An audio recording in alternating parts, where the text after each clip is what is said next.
Llegó la hora de tu encuentro con la discusión de temas de actualidad y de interés local e internacional. Actualidad Pública y sus panelistas están más que listos para analizar en detalle el acontecer y los temas de impacto en la sociedad. Te invitamos a la discusión en Actualidad Pública. Saludos amigos y amigas, bienvenidos como cada viernes a las 4 de la tarde a Actualidad Pública por Católica Radio, Católica Televisión y las redes sociales de la Pontificia Universidad Católica de Puerto Rico. Hoy viernes 16 de diciembre del 2022, vamos a escuchar los titulares de esta tarde.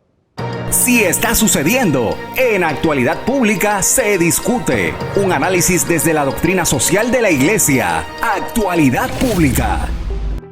Recientemente, 2 escuelas en Puerto Rico fueron desalojadas preventivamente por amenazas de tiroteos a través de las redes sociales. La semana pasada, agentes de la División de Explosivos llegaron al recinto universitario de Mayagüez para desalojar e inspeccionar un edificio por amenazas de bombas a través de un alegado perfil falso en la plataforma Twitter. Estudios revelan que el aislamiento provocado por la pandemia ha causado una preocupante desconexión de los estudiantes, tanto a nivel social como académico, con alarmantes factores como estrés académico, ansiedad, depresión, coraje y frustración. ¿Qué recursos se pueden poner a disposición de los estudiantes para atender esta apremiante situación? ¿Está el gobierno llamado a proveer especialistas de salud mental para acompañar a estudiantes necesitados de este tipo de ayuda? ¿Qué otros entes son indispensables para trabajar con las causas de este problema social? ¿Cómo atajar la violencia en el país? Yo soy Yalibet Rodríguez, son las 4 de la tarde, hora de comenzar Actualidad Pública. Tú necesitas saberlo y el doctor Jorge Iván Vélez Arocho, junto a su panel de expertos, te lo explican. Actualidad Pública. Como cada semana, les da la bienvenida y les saluda a ustedes y a los compañeros del panel, el licenciado José Frontera Ajenjo, vicepresidente de Asuntos Administrativos de la Pontificia Universidad Católica de Puerto Rico. Están con nosotros en la tarde de hoy el presidente de la universidad, el doctor Jorge Iván Vélez Arocho. Saludos, Jorge Iván, buenas tardes. Saludos, José, muy buenas tardes, Lisa y nuestros técnicos que nos acompañan cada viernes, que están aquí con nosotros. Muchas gracias por apoyarnos. Y por supuesto a nuestro querido público. Muchas gracias. Y la licenciada Lisa Riestra Carrión, ayudante ejecutiva del presidente. Buenas tardes, Lisa. Buenas tardes, Josian, señor presidente, todos los que nos escuchan semana tras semana, el público tan agradecido, muchas felicidades en esta fiesta. Nuevamente el país está sumido en una crisis de violencia. Hemos visto las noticias de estas pasadas semanas donde la actividad criminal sigue cobrándose vidas en nuestro entorno. Una situación que tampoco es ajena a la realidad de lo que está ocurriendo alrededor del mundo, particularmente en los Estados Unidos, donde seguimos viendo matanzas en centros comerciales, en escuelas, en lugares públicos, y con una creciente epidemia de problemas de salud mental que se van reflejando también en los temas relacionados a los estudiantes y a su desempeño en las universidades. Recientemente la American Psychological Association hizo un estudio, publica un artículo sobre varios estudios que se refieren a la salud mental en los universitarios, y uno de ellos plantea que el 60% de los estudiantes en programas subgraduados cumplen con los criterios de al menos una enfermedad de salud mental y que aproximadamente 3/4 partes de los estudiantes reportan algún efecto de tensión o de estrés psicológico severo o moderado. Problema que ha estado reflejándose no solamente en las matanzas, sino también en situaciones de amenaza particular a instituciones educativas o afectando, como discutíamos en el programa de la semana pasada, las tasas de retención y el aprovechamiento académico de los estudiantes en esas universidades. Particularmente con el tema de las matanzas en las escuelas, de los eventos estos trágicos que se han estado viendo alrededor de todos los Estados Unidos en los pasados años. Estados Unidos tiene 57 veces y no dije 57 más, sino 57 veces la cantidad de tiroteos en escuelas que todos los demás países del mundo combinados. Eso es una cifra alarmante, 288 eventos de masacres en escuelas se han reportado durante el último año en comparación con los pocos países donde estos eventos están ocurriendo, que no exceden de 8 o de 9 en el peor de los escenarios fuera del de los Estados Unidos. Cómo la crisis de salud mental se refleja en estos números, cómo los eventos que están ocurriendo tienden también a ser un disuasivo y un riesgo. Esta semana se celebraba, y lo mencionaba la prensa, que se reunieron a los directores escolares del Departamento de Educación de Puerto Rico para enseñarles cómo dirigir adiestramiento sobre tirador activo en las escuelas. O sea, no es una situación que es ajena a nosotros, es una situación que cada día se va acercando y que vamos enfrentando, y sobre eso estamos conversando esta tarde en Actualidad Pública. Presidente. Muchas gracias, Josian. Bueno, en primer lugar, yo quisiera aclarar algo que acabé de decir, ¿verdad? Cuando saludé al principio a los técnicos que nos acompañan, debo destacar y poner dos acentos aquí. Los técnicos que nos acompañan en estas grabaciones son estudiantes nuestros. Así es que en su experiencia en la Pontificia Universidad Católica incluye a trabajar directamente con nosotros y demostrarnos los talentos que tienen. Así es que muchas gracias por el apoyo que nos dan. Yo quisiera enmarcar mis primeros comentarios sin bajarle el énfasis al programa de hoy a la situación de violencia que vivimos a nivel mundial. Si alguien hubiera planteado 2 años atrás que en los Estados Unidos un presidente y un grupo de ciudadanos iban a tomar por asalto el Congreso de los Estados Unidos, con consignas de matar al vicepresidente y de matar a la presidenta de la Cámara de Representantes y a otros representantes y senadores, alguien hubiera dicho impensable. ¿Quién está construyendo esa ilusión? ¿O quién está construyendo ese escenario? Bueno, pues eso lo vivimos en los Estados Unidos en enero 6 del 2021. Así que algo que era impensable, de momento nos damos cuenta en los Estados Unidos cómo esta cultura de la violencia, había que ver las imágenes de ese día para entender lo que puede estar debajo de esta circunstancia que vimos.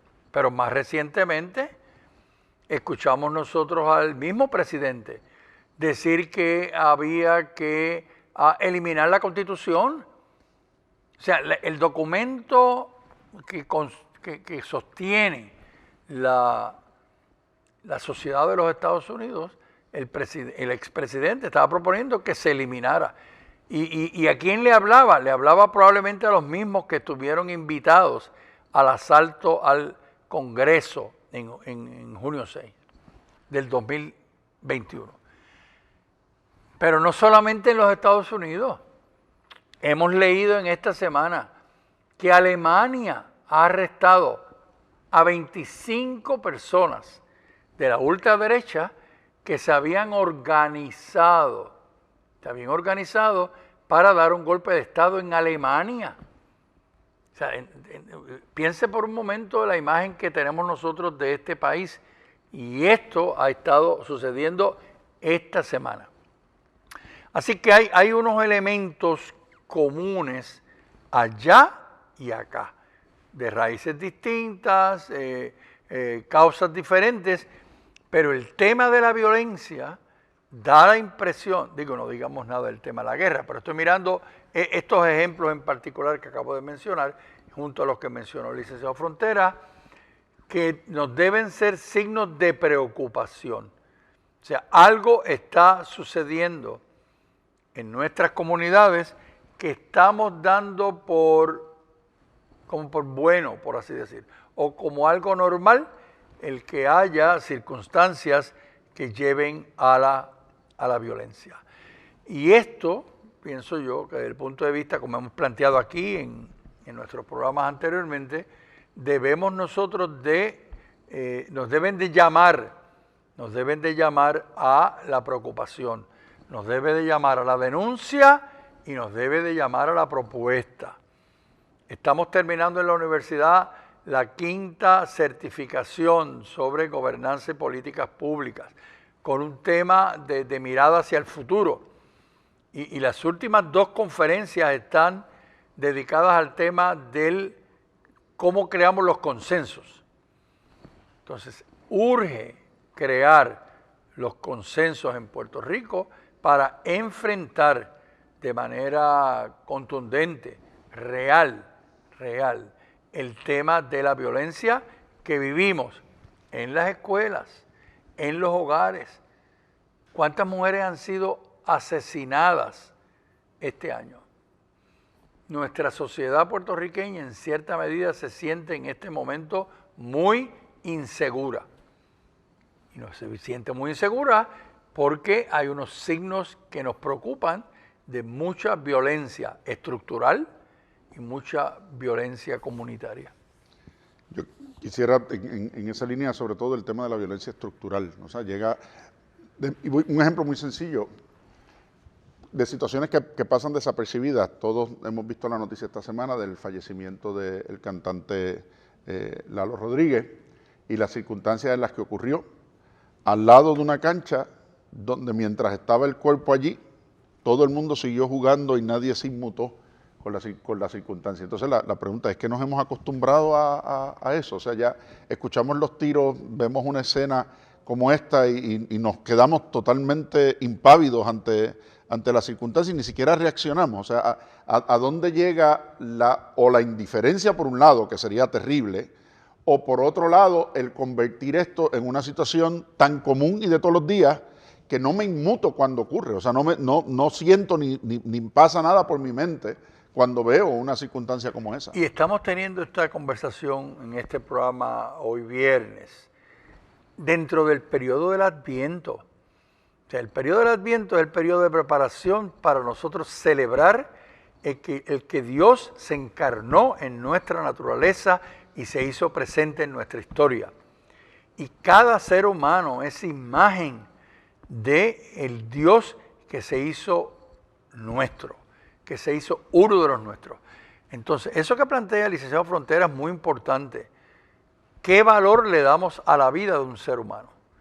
Y cuando hablamos de la violencia, tenemos que preguntarnos si en el fondo hay un gran falta de valoración a la vida, falta de valoración al Dios presente, real en cada una de las personas. Sí, en este artículo, ¿verdad?, que ha mencionado el licenciado Frontera de la American Psychological Association, se menciona cómo en las universidades, al aumentar la cantidad de estudiantes pues con situaciones de salud mental, muchas de estas universidades llegaron a hacer como una encuesta a 377 universidades de todo Estados Unidos, han implantado medidas para entrenar a sus profesores, a su personal administrativo, de modo que puedan detectar en los estudiantes señales, ¿verdad?, de ansiedad, de problemas de salud mental, de depresión.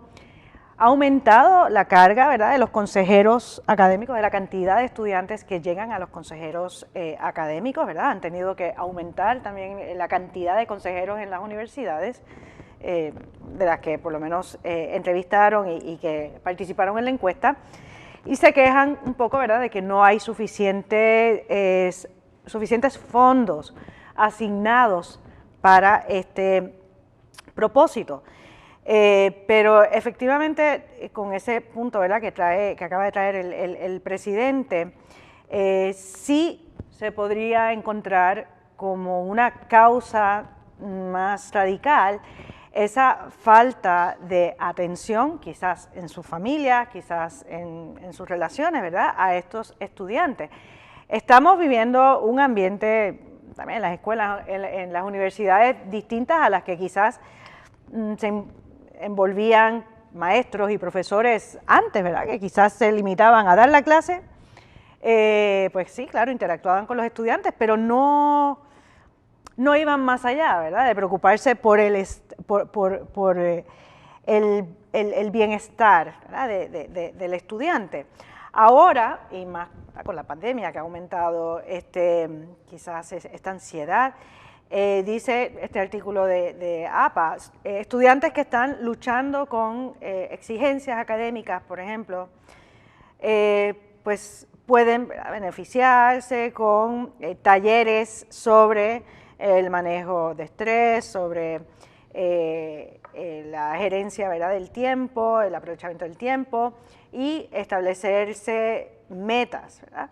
Pero que muchos, gracias a la pandemia, ¿verdad?, pues están enfrentando situaciones de ajuste tales como la soledad, ¿verdad?, esa baja autoestima o conflictos interpersonales, ¿verdad?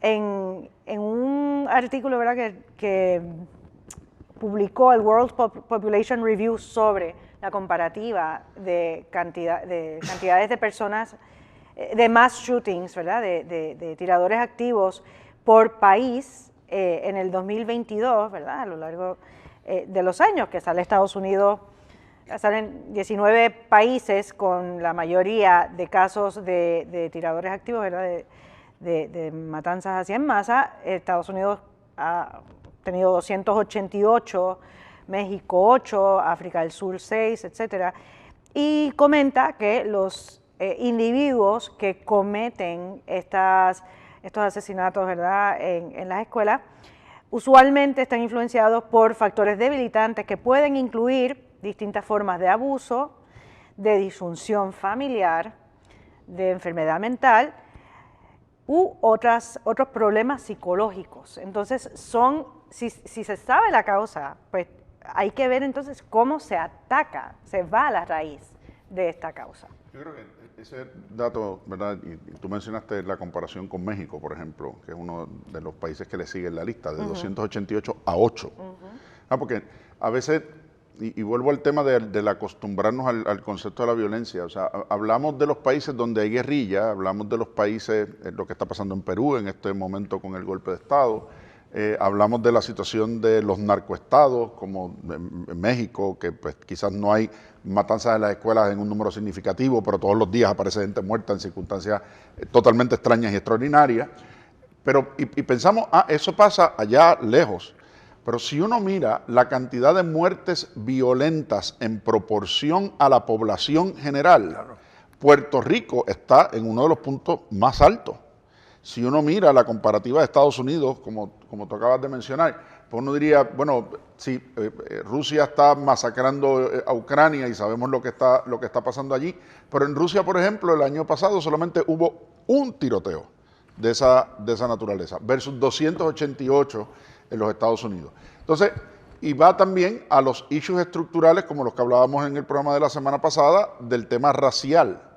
O sea, si una persona hispana o de raza negra provoca un incidente de esta naturaleza, entonces hay un estigma sobre esa persona por su raza o por su condición social, mientras que si quien lo hace es un blanco de extrema derecha, como lo que mencionaba el presidente, no, bendito, es que el pobre tiene problemas de salud mental y de adaptación social y no puede con la carga. Entonces, ¿cómo uno, si no entiende y atiende todos esos elementos estructurales, ciertamente, y mira la espiral de violencia desde un contexto más amplio, ¿verdad? No es que se están matando entre los criminales. No se están matando entre los criminales. ¿Qué culpa tenía la tía del muchacho que mataron esta semana en el expreso en el expreso de la 30? ¿Verdad? De los asuntos en los que estaba metido su sobrino, al que fue a pedirle una ayuda con algo en su casa y detrás de él la matan a ella, o los niños que están siendo víctimas de las guerras entre los puntos en los residenciales y en algunas comunidades, ¿no? O sea, ¿a dónde vamos con estos elementos incluso, y lo he comentado aquí en el pasado, estábamos bien acostumbrados a que mensualmente la prensa llevaba un tally de los delitos violentos en el país. Yo quisiera saber cuándo fue la última vez que vimos una estadística de delitos violentos. O sea, ya es algo como que ni le prestamos atención. Entonces, ¿cómo vamos a trabajar y buscar solución a un asunto en el que ni siquiera estamos pensando y en el que ni siquiera estamos levantando, no se está midiendo? Entonces, sí. Pues, si no lo mido, como no sé cuánto es, pues no existe. Entonces, una manera de invisibilizar el problema es dejar de medirlo y es dejar de hablar de él y dejar de publicar sobre el asunto. Cuando uno visita a un médico y lleva síntomas, fiebre, dolor de cabeza, ¿cómo se sienta de incómodo? El médico siempre parte de un principio muy importante. En el corto plazo, inmediatamente trataremos de atender el síntoma. Pues mira, una pastilla para bajar la temperatura o lo que sea, o el mareo, bueno. Pero en realidad el médico inmediatamente le va a explicar a uno, mira, aquí más que atender el síntoma, hay que atender la raíz. Entonces me da la impresión que aquí en Puerto Rico hablamos mucho de los síntomas, nos acercamos a tratar de atender los síntomas y no las raíces. Entonces, ¿qué pasa? Que la atención a los síntomas reducirá la expresión probablemente de lo que ocurre, la expresión que más podemos ver. Pero el problema está ahí latente. El problema está ahí latente y como la polilla seguirá corroyendo toda la madera. Entonces, la pregunta es, ¿cuáles son las raíces? Y yo voy a mencionar en este turno 3, que yo pienso que contribuyen al tema de la violencia. En primer lugar, el entorno familiar, escolar y de la comunidad donde ocurren estos actos violentos. Entonces, si tenemos un entorno familiar violento, un entorno escolar violento, ya sea estructuralmente, ya sea por los maestros, ya sea por los estudiantes, o de la comunidad dentro de la cual se están dando estos actos de violencia, hay que atender, hay que atajar y modificar ese entorno de tal manera que no haya el caldo de cultivo dentro del cual la violencia se desarrolla. Segundo, yo personalmente, y aquí estoy seguro que va a haber muchas personas que dicen, mire, yo difiero de usted, pero yo creo que la exposición a medios electrónicos y televisivos de material violento tiene que estar contribuyendo a esta situación que vivimos. Y yo voy a dar un ejemplo. ¿Cuántas estaciones de radio o de televisión se atreverían a presentar el contenido de canciones de las cuales ahora mismo se presentan en los conciertos? Sabemos, lo escuchamos, que esto se dijo en este concierto y tal, pero es una situación farisaica. Porque decimos que esto está ocurriendo, que esto está en contra de la mujer, que habla de la violencia. Y entonces, ¿por qué no lo presentas por la televisión para ver qué tan grave es el problema? Bueno, porque es que no podemos, tenemos unas reglamentaciones que nos prohíben presentar ese material. Entonces aceptamos que se pueda presentar este material electrónico, a través de medios electrónicos y de otros medios, pero no somos capaces de exponerlos para denunciar la situación en la cual vivimos. Y el tercero, yo creo que hay un problema de comunicación efectiva entre las personas llamadas a resolver el problema. Quizás el Departamento de Educación hace algo, quizás la legislatura hace algo, o el Ejecutivo, o algunas comunidades, pero no hay un consenso y unas comunicaciones efectivas para atajar el problema de la violencia en sus raíces. Bueno, efectivamente, en la línea de lo que plantea Jorge Iván, hace 2 semanas se radicó una demanda por la masacre de Uvalde, el tiroteo en la escuela de Uvalde, en Texas, de la mamá de una de las víctimas. Y una de las alegaciones en la demanda es contra el fabricante del arma, porque sus anuncios de venta se dan a través de juegos de video digitales y en línea dirigidos a menores, diciéndoles lo que haces en el juego, conviértelo en realidad. ¿Okay? Anunciando las armas a menores. O sea, y en violación de un montón de legislación federal.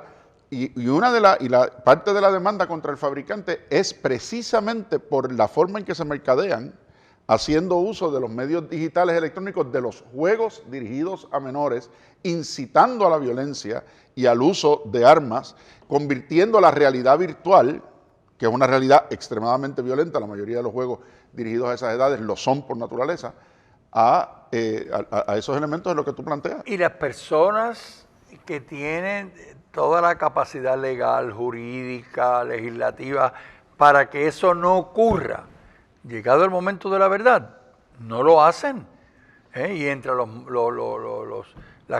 criterios económicos y entran los cabilderos. Los cabilderos, que se ha vuelto como una gran industria para detener las iniciativas para tener un mejor bien común. Tenemos que ir a la pausa, pero enseguida regresamos. Esto es Actualidad Pública por Católica Radio, Católica Televisión y las redes sociales de la Pontificia Universidad Católica de Puerto Rico, hoy viernes 16 de diciembre del 2022. Regresamos pronto. Crisis energética, políticas públicas, manejo de la deuda del país, asuntos de la iglesia, violencia, en fin, asuntos de importancia que impactan la sociedad. Por eso es Actualidad Pública. Regresamos, amigos y amigas, hoy viernes 16 de diciembre del 2022, Actualidad Pública por Católica Radio, Católica Televisión y las redes sociales de la Pontificia Universidad Católica de Puerto Rico, conversando en esta tarde sobre el tema de la salud mental y la violencia que se experimenta en el país y los efectos que tiene también sobre el sistema educativo. Mencioné en la parte anterior del programa la falta de reseña sobre las estadísticas de delitos tipo 1 que se cometen en Puerto Rico, y buscando aquí mientras estamos en el programa llego a la página de la División de Estadísticas de la Criminalidad de la Policía de Puerto Rico, y los delitos tipo 1 se dividen en dos, en los delitos de violencia y los delitos contra la propiedad.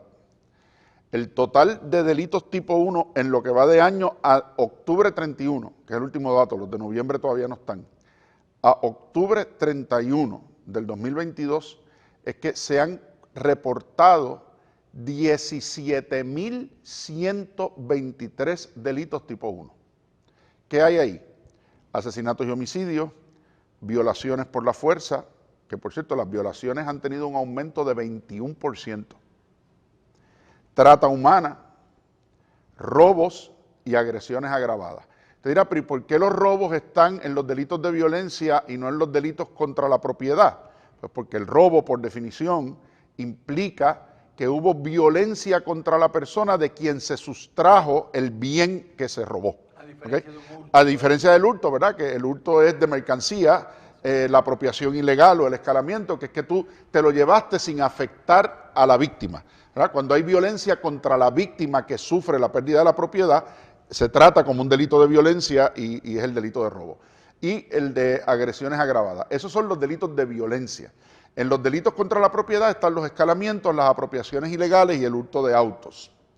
De nuevo, 17.123 a octubre 31 del 2022. ¿Cómo compara eso a la misma fecha del 2021? Pues al 2021 había 15.276, o sea que ha habido un aumento de 1.847 delitos reportados del año pasado a este tipo 1. En una isla donde la población se ha reducido, o sea que si lo llevamos proporcionalmente a la población, ha ido aumentando mucho más allá de él. 474 asesinatos y homicidios, 204 violaciones por la fuerza, un caso de trata humana, 993 robos violentos y 2.991 agresiones agravadas.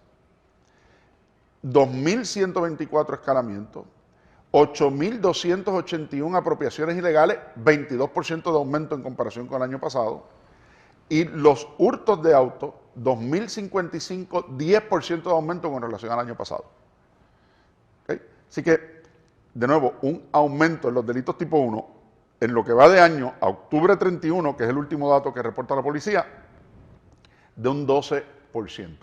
De nuevo, ¿cuántos de ustedes han visto noticias sobre este asunto? ¿Cuántos de ustedes han visto cuál es el plan de respuesta del gobierno, de la policía, de la Agencia de Seguridad Pública para atender este problema? Y lo triste, que lo mencionaba ahorita y nos acaban de dejar saber que sale una noticia sobre ese tema esta semana, de la relación entre el Departamento de Educación, la policía y otras agencias de orden público para trabajar con una estrategia de tirador activo en las escuelas, es que de nuevo, es a que la víctima se prepare para ser víctima, a que la ciudadanía se prepare para ser víctima. Entonces hay que vivir encerrados, hay que vivir tras la reja, hay que vivir con seguro, hay que vivir con acceso controlado, hay que vivir en las escuelas como si los estudiantes no tuvieran tensión suficiente con las circunstancias que tienen a su alrededor, pensando en que alguien va a venir y va a tirotear la escuela. O sea, ¿dónde está, volviendo a lo que decía el presidente en la primera parte del programa, la respuesta para atender las causas que provocan las circunstancias en las que estamos y la conciencia de cuáles son las causas reales y cómo hay que poderlas atajar? En el estudio que reseñábamos sobre la salud mental, una de las cosas que se plantea es que quizás hace 10, 15 años, la mayoría de los estudiantes que llegaban a las universidades llegaban con que su preocupación era estudiar. Ese era lo único que les tenía que preocupar, llegar a estudiar. Hoy en día las circunstancias, tras la pandemia, tras los huracanes, tras los terremotos, tras la crisis económica, aquí en Estados Unidos implica que los estudiantes tienen que preocuparse por trabajar, por ayudar a su familia, por cómo se van a transportar, qué garantías tienen para comer, cuáles son los problemas de salud mental comunitarios que los rodean, las deficiencias estructurales en el sistema educativo que los hacen menos competitivos afectando su aprovechamiento cuando llegan a la universidad. ¿Cómo hacemos cuando todas esas cosas se combinan y al mismo tiempo te queremos decirle a la gente, oye, es que no estás haciendo lo suficiente? ¿Y qué es lo que se espera? O sea, ¿cómo piensan que uno puede reaccionar y entrar en estos elementos si no vamos directamente a la raíz de lo que está pasando y a una verdadera acción concertada de atender los problemas de violencia y salud mental del país? Escuchando al presidente, ¿verdad?, hablando sobre la comparativa de estos problemas sociales, el crimen, de la violencia, con ir al médico, ¿verdad?, y atender los síntomas versus llegar a la raíz, ¿verdad?, de una enfermedad que uno tenga, ¿verdad?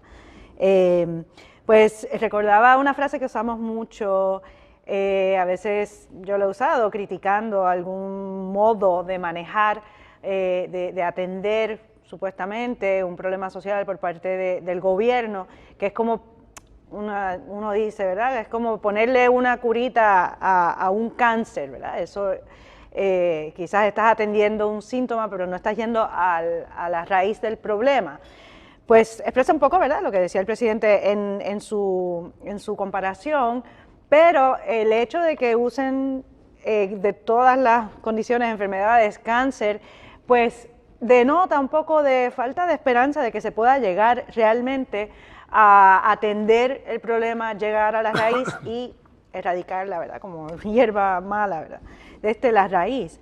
Pues porque sí, no hay esa esperanza y quizás no se está llegando realmente a las causas para entonces atenderlas, y me pareció muy significativo que el presidente entonces hubiera enumerado estas tres causas con las que concuerdo completamente de esta violencia, ¿verdad?, ese entorno familiar, escolar, de la comunidad, esa exposición a este material violento que pues lo comprueba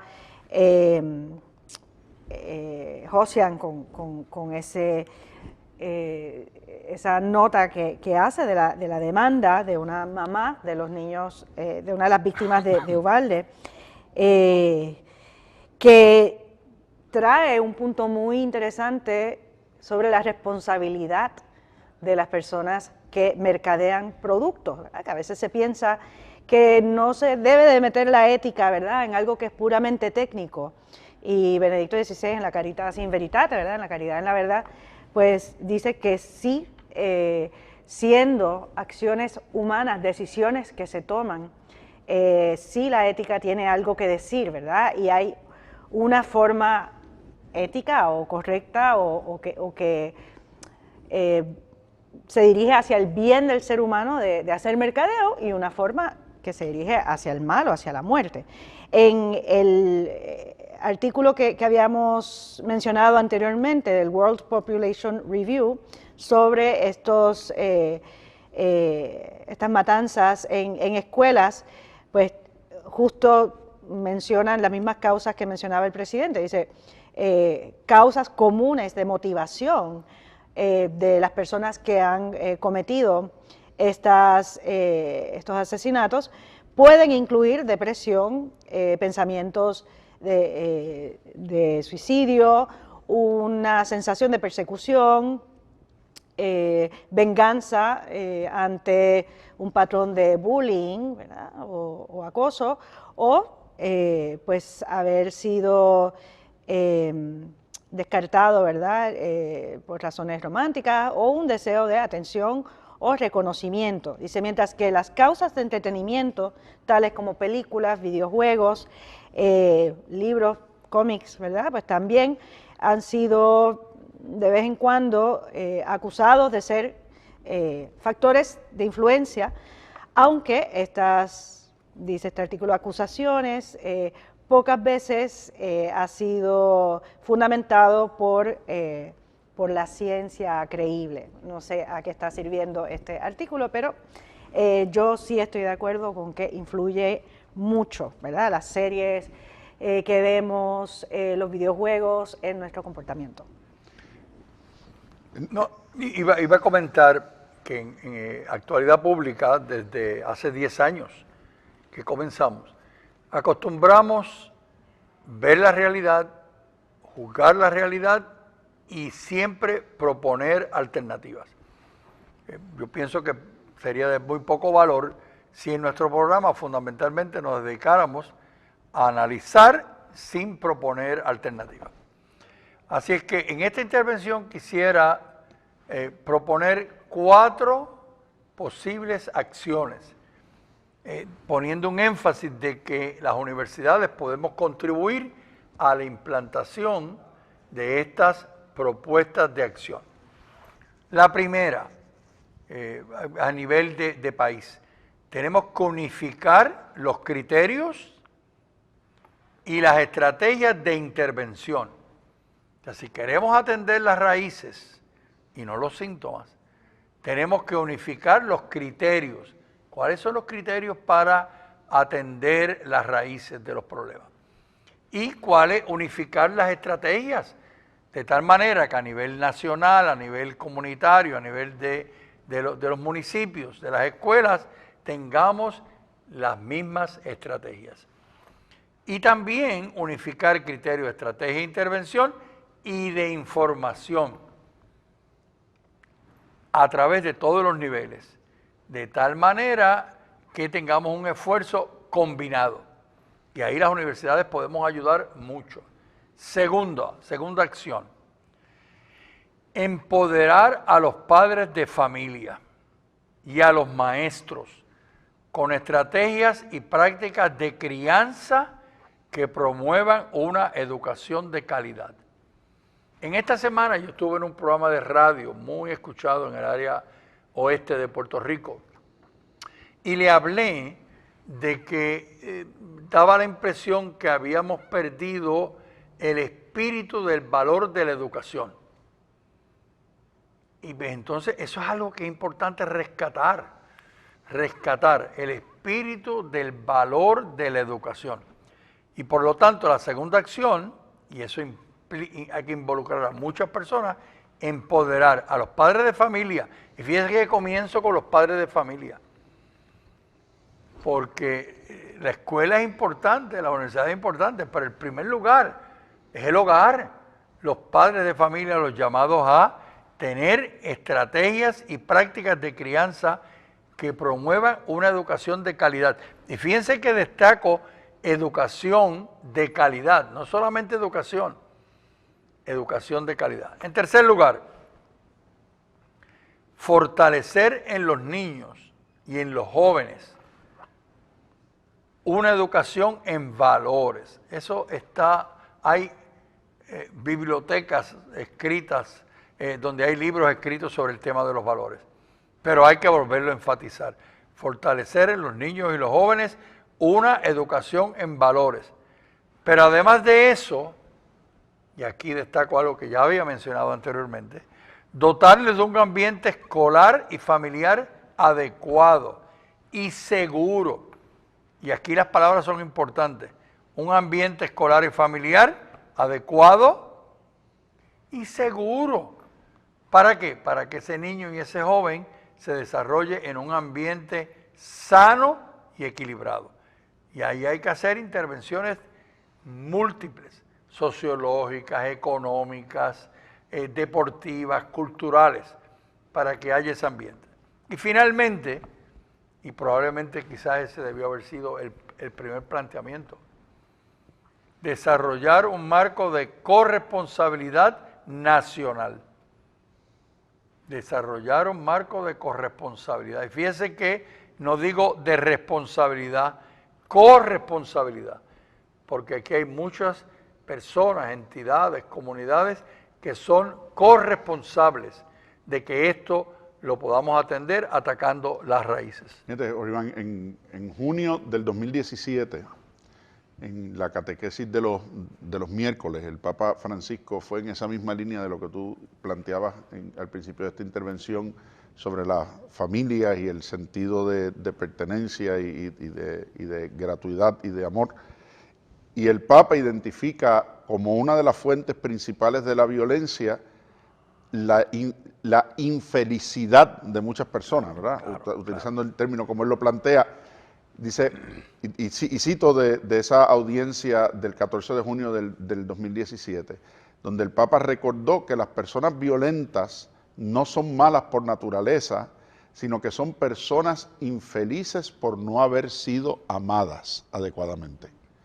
Dice, esa falta de amor que termina degenerando en violencia tiene su origen en la misma infancia. Cuando un adolescente no es amado o no se siente amado, puede nacer en él la violencia. Detrás de tantas formas de odio social y de vandalismo hay con frecuencia un corazón que no ha sido reconocido. No existen niños malvados, al igual que no existen adolescentes del todo malvados, pero existen personas infelices. ¿Y qué cosa puede hacernos felices si no es la experiencia del amor dado y recibido? Y utiliza la expresión, ¿verdad?, de tanto amó Dios al mundo que nos dio a su único hijo a cambio de nada, gratuitamente. Dice, porque estamos acostumbrados, dice el Papa, a la necesidad de que tenemos que ganarnos el amor de otro, que tenemos que ganarnos la aceptación de los demás. Y cuando sentimos que no lo hemos logrado y que no hemos experimentado esa sensación de haber sido amados realmente, entonces genera esas situaciones de infelicidad, esas situaciones de depresión, esas situaciones de descontrol que tienden entonces a la violencia. Dice, ¿quién ama de esa manera? Dice, ¿qué padre o qué madre realmente ama de esa manera? Y dice, pues así nos ama Dios, y en ese sentido de ese amor incondicional que Dios nos tiene, debe suscitar en nosotros también ese deseo de amar a los demás. Y dice, sigue diciendo el Papa, muchas personas de hoy buscan una visibilidad solo para colmar un vacío interior.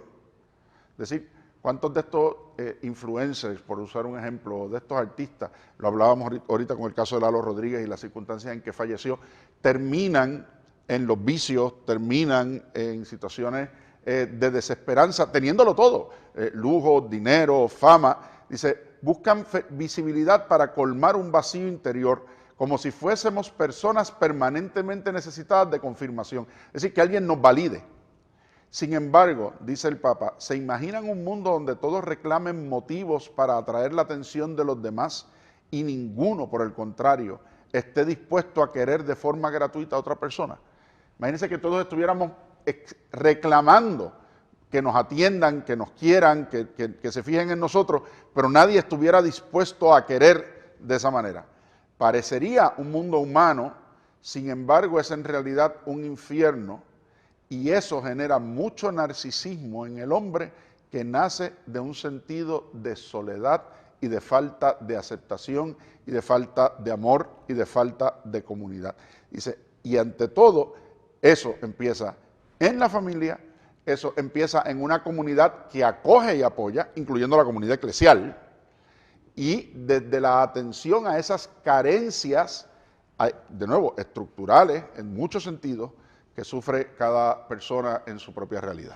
Y es interesante que tengamos esta conversación hoy viernes dentro del Adviento, porque nos prestamos, como mencioné anteriormente, a celebrar el nacimiento del niño Dios, Dios que se encarna en nuestra naturaleza y se hace presente en nuestra vida, con un mensaje, pienso yo, profundo pero muy sencillo. Es el mensaje del amor, es el mensaje del amor gratuito, es el mensaje del amor no importa lo que haya pasado, del perdón no importa lo que haya sucedido. Esta semana tuvimos el encendido del pesebre en nuestra universidad el martes de esta semana. Y yo le hablaba a las personas que estaban allí, que por cierto fue una actividad extraordinaria, con cientos de personas que vinieron a compartir en la universidad, los estudiantes, personal no docente, amigos de la universidad, facultad. Y yo les hablaba de que el Adviento era ese llamado a nosotros proponernos comenzar una nueva vida basado en los principios del Evangelio. Los principios del Evangelio es Dios, mi Padre, se hizo presente en nuestra historia. Se hizo presente en la figura de Jesús, en la persona de Jesús, en nuestro hermano Jesús. Y el mensaje de la paz, el mensaje del amor, el mensaje de la ternura, de la misericordia, de la compasión con el más necesitado. Entonces, ese tema nosotros hacemos campañas en Puerto Rico de muchas cosas. Ni una bala más en las Navidades, etcétera, etcétera. La campaña en este momento que habría que hacer es la campaña del amor. Convocar al amor y explicar y empoderar a las personas a que se lancen al riesgo de amar. Y lo destaco, el riesgo de amar, porque como muy bien presentaba el licenciado Frontera, el amar no esperando nada, sin esperar nada a cambio. El amar por su propio valor de amar, que significa acercarme al otro y compartir mi vida con la otra persona. La función de los maestros, de los padres, de los hijos, al fin y al cabo, tiene que estar anclado en crear ese entorno de amor, de respeto. Sí, bueno, voy a ir un poco atrás a esa cuarta posible solución que nos presentó el presidente, ese desarrollo de un marco de corresponsabilidad nacional. Y pues concretando, pensaba que ese marco de corresponsabilidad nacional tendría que estar formado no solamente por el gobierno, que a veces es como el ente al que queremos dar toda la responsabilidad, sino las organizaciones no gubernamentales, las universidades, las iglesias o las comunidades con base, ¿verdad?, en la fe, los individuos y las familias, ¿verdad? Tiene que ser un trabajo en equipo, ¿verdad?, de los distintos componentes de la sociedad. Escuchando al licenciado Frontera, ¿verdad?, hablar sobre cómo, citando al Papa Francisco, cómo muchas veces falta amor y es lo que lleva a un comportamiento violento. Recordaba pues el trasfondo del jefe llamado jefe Atta, uno de, pues, el líder de los terroristas que cometieron el atentado en las Torres Gemelas el 11 de septiembre del 2001. Les animo a que lean el trasfondo familiar de las personas que participaron en ese ataque pues tan terrible, ¿verdad? Fueron radicalizándose, pero desde un hogar donde faltaba ese amor. Y el Papa, en la Evangelii Gaudium, ¿verdad? Su primera publicación nos decía que la violencia es consecuencia muchas veces de la inequidad. El amor es gratuito, como lo mencionaba el presidente. Lo ideal, lógicamente, es que ese reconocimiento, ¿verdad?, se reciba en la casa, ¿verdad?, que se empiece por superar las diferencias o amar a los miembros, ¿verdad?, de nuestra familia como son, ¿verdad? Si se tiene en la casa ese amor, pues es un lugar privilegiado para esa manifestación y esa recepción del amor gratuito, y seremos capaces también de dar ese amor sin esperar nada a cambio. Si no es posible, pues también a través de esas comunidades que se forman o esas relaciones de amistad, se puede también reflejar ese amor a Dios, a otras personas. Y siempre, ¿verdad?, si una siente, ¿verdad?, que da más de lo que recibe, ¿verdad?, y lo dice el Papa Benedicto XVI en Dios es amor, en su encíclica, dice, pues a veces en las relaciones se piensa que uno da el 150% y recibe el 1%, ¿verdad? Pero si uno con rectitud de intención busca dar ese amor a Dios, ya Dios nos correspondió, ¿verdad? Y nos sigue correspondiendo cada día. En el caso de los católicos, en la Eucaristía, ¿verdad?, hemos recibido mucho más de lo que podamos dar, y si vemos en esa persona a Dios, que es lo que pasa también y estamos celebrando con la Navidad, pues no necesitaremos más reconocimiento que ese amor de nuestro Padre Dios. Terminaba el Papa la catequesis a las que hacía referencia con una frase que a mí me choca extraordinariamente por la fuerza que tiene. Dice, el amor llama al amor de modo más fuerte que el odio llama a la muerte. Yo creo que, ¿verdad? Y eso que menciona Lisa y lo que decía el presidente de cara a las festividades que nos aproximamos a celebrar, que decía yo en un compartir anoche con un grupo de la parroquia, no es que vamos a celebrar el cumpleaños de Jesús, ¿no? Eso no se trata de un recuerdo, de una fiesta de alguien que cumple años. Se trata como dice el anuncio de la fiesta de la misa de Nochebuena, la mejor noticia en la historia de la humanidad, que Dios nos amó primero, antes de nosotros siquiera ser capaces de poderle amar a Él de esa manera. Y por eso el amor se multiplica, y esa expresión del Papa, el amor llama al amor de modo más fuerte que el odio llama a la muerte. Y así como decía el presidente, pues hay que viralizar la campaña del amor, pero el amor se viraliza amando, no hay de otra manera, ¿verdad? Así que ¿cómo lo hacemos posible y cómo aprovechamos estos días para manifestar nosotros también ese amor que hemos recibido gratuitamente, siguiendo aquella invitación del Evangelio, ¿verdad? Lo que habéis recibido gratis, dadlo también gratis. Y con esa idea los dejamos hasta la semana que viene, donde nos volvemos a encontrar por aquí, por Actualidad Pública. Hasta entonces, gracias por acompañarnos. Esto es Actualidad Pública, una producción de la Pontificia Universidad Católica de Puerto Rico.